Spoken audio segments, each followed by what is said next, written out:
जहां एक और भारतीय मिडिल क्लास लोग अपनी शादी में जिंदगी भर की कमाई लगा देते हैं, वहीं बॉलीवुड एक्टर्स विकी कौशल और कटरीना कैफ ने अपनी शादी में पैसा गंवाने की बजाय करोड़ों रुपया कमाया है। कैसे, मैं आपको बताता हूं।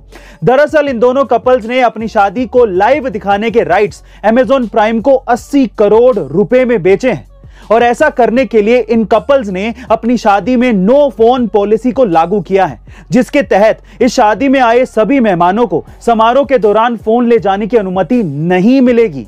एक बार एक व्यक्ति भगवा चोला पहन के ट्रेन से जा रहा था। उसके सामने दो अंग्रेज औरतें बैठी थी जो कि उसका भगवा चोला देख के उसका मजाक उड़ा रही थी। अचानक से दोनों अंग्रेज औरतों की नजर उस व्यक्ति के हाथ की घड़ी पे पड़ गई, जो कि थोड़ी महंगी लग रही थी। तो उन अंग्रेज औरतों ने सोचा कि क्यों ना इसे लूट लिया जाए। उन दोनों अंग्रेज औरतों ने इस व्यक्ति से कहा कि तुम हमें ये घड़ी दे दो, अदरवाइज हम लोग पुलिस को बुलाएंगे और ये कहेंगे कि तुम हमसे बदतमीजी कर रहे थे। उस व्यक्ति ने बात सुन के भी अनसुनी कर दी और ऐसे रिएक्ट किया कि उसे जैसे सुनाई ही नहीं देता।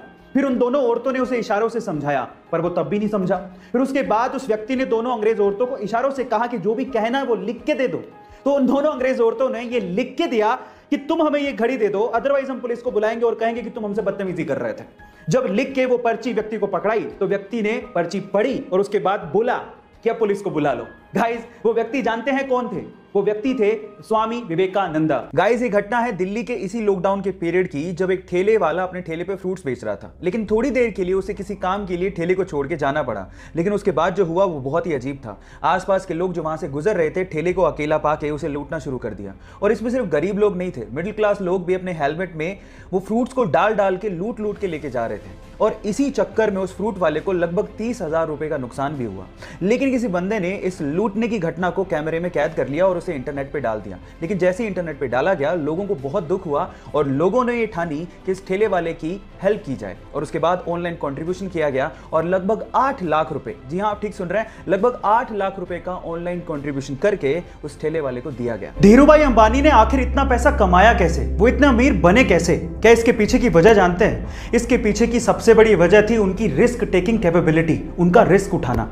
चलिए मैं आपको इसका एक एग्जांपल देता हूं। उस टाइम पे इंडिया में पॉलिस्टर के कपड़ों की डिमांड बहुत ज्यादा थी, तो धीरूभाई अंबानी ने इस डिमांड को देखते हुए अपना पॉलिस्टर का व्यापार शुरू किया। लेकिन ये डिमांड इतनी ज्यादा बढ़ गई थी कि धीरूभाई अंबानी को और माल की जरूरत थी, जिसके लिए पैसे चाहिए थे। लेकिन इतना सारा पैसा बैंक देने को तैयार ही नहीं था। इस वजह से धीरूभाई अंबानी गए सीधे लोगों के पास और उन्हें कहा कि आप लोग मेरे बिजनेस में पैसा लगाइए, अगर नुकसान हुआ तो वो मेरा, लेकिन अगर फायदा हुआ तो वो सबका होगा। इस तरह से रिस्क उठाकर धीरूभाई अंबानी ने बहुत पैसा कमाया और यही उनकी सबसे बड़ी वजह थी। गाइस, आपका धीरूभाई अंबानी की रिस्क टेकिंग कैपेबिलिटी के बारे में क्या ख्याल है? कमेंट सेक्शन में जरूर लिखेगा और ऐसे अमेजिंग वीडियोस के लिए शेयर, सब्सक्राइब एंड लाइक। मिलते हैं अगली वीडियो में।